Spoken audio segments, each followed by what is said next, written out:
Ladies and gentlemen, it is the liars season. Of course, by that I mean the UN General Assembly is opening today. And why are evil dictators allowed on American soil? Let's talk about everything.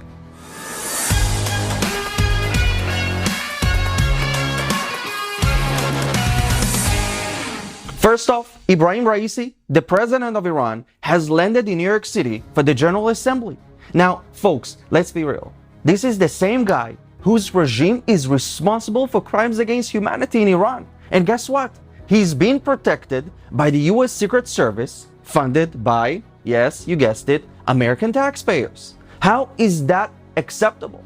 The West talks about human rights, democracy, and freedom, yet here we are, rolling out the red carpet for a leader who stands against all of these values. This is not just a slap in the face to the Iranian people who are suffering under this dictatorship, but also to everyone who values human dignity and freedom. Only a few days ago, the Iranian people marked 1 year to the murder of Mahsa Amini, a young Iranian woman who was beaten to death by the Islamic regime for simply protesting for freedom.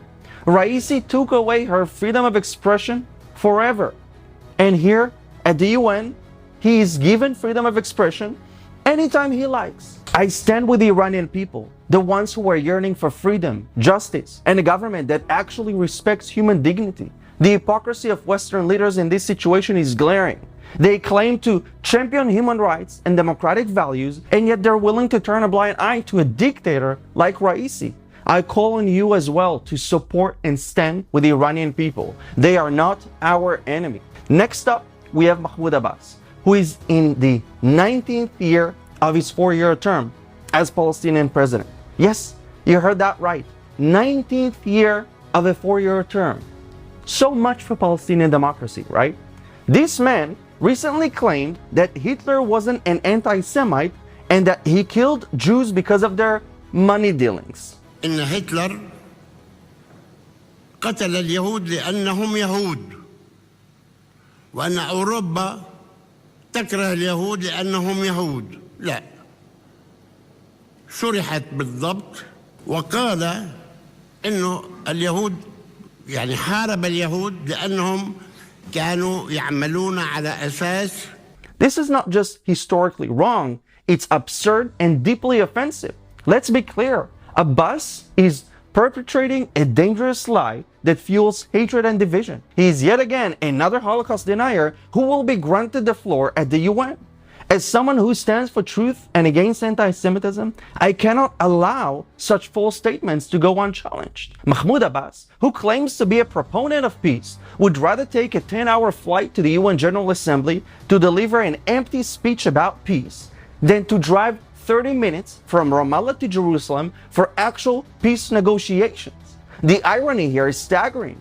It begs the question, is this a genuine desire for peace? Or is it just lip service to the international community while continuing the incitement against Israelis and paying salaries to terrorists? How about exposing that at the UN?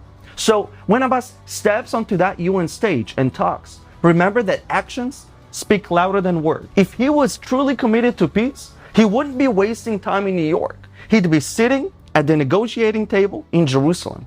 It's high time we call out these inconsistencies and demand genuine actions over hollow speeches. Lastly, let's talk about UNESCO. They have voted to declare Tel al-Sultan, or in Hebrew Tel Yericho, in Jericho, as a Palestinian World Heritage Center.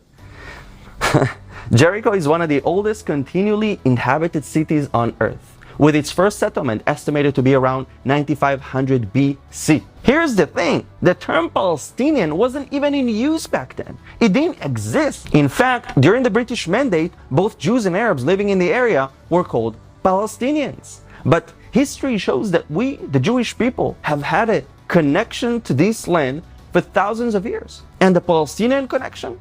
Show me one piece of Palestinian history that is older than the age of television.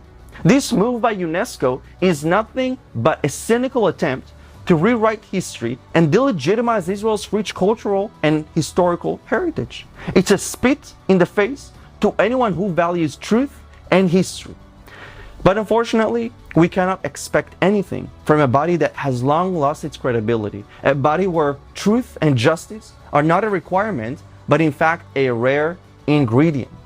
The UN General Assembly provides a stage for leaders to speak, but we must be vigilant in holding them accountable and exposing the hypocrisy where it exists. So don't let this conversation end here. Hit that like button, share this video. Don't forget to subscribe to my YouTube channel so that the truth will be out there strong and loud.